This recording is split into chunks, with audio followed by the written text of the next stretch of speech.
മോൻ ചോദിച്ച ക്വസ്റ്റ്യൻ വളരെ റെലവൻ്റ് ആണ്.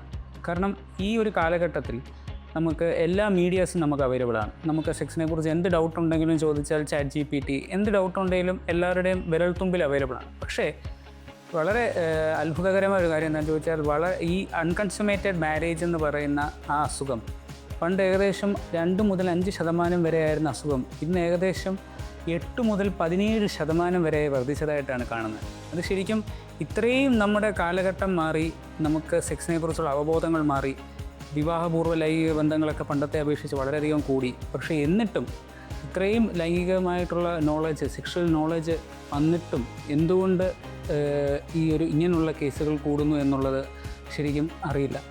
കാരണം ഇപ്പോഴും അതിനെനിക്ക് തോന്നിയൊരു റീസൺ, ഇത്രയൊക്കെ നമുക്കിപ്പോഴും ഇതിനെക്കുറിച്ചുള്ള കൃത്യമായ അറിവുകളില്ല. സെക്ഷൽ എഡ്യൂക്കേഷൻ ഇന്നും നമ്മുടെ സ്കൂളുകളിലോ നമ്മുടെ വിദ്യാഭ്യാസ സ്ഥാപനങ്ങളിലോ ഒന്നും കൊടുക്കുന്നില്ല. പലപ്പോഴും അതിനെക്കുറിച്ച് സംസാരിക്കാൻ ആൾക്കാർക്ക് മടിയാണ്. പക്ഷേ അതിനെക്കുറിച്ച് ആൾക്കാർ കൂടുതൽ സംസാരിക്കുകയും നമ്മുടെ ചെറുപ്പക്കാരുടെ ഇടയിൽ അതിനെക്കുറിച്ചുള്ള അവബോധങ്ങൾ കൂടുകയും ചെയ്യണം.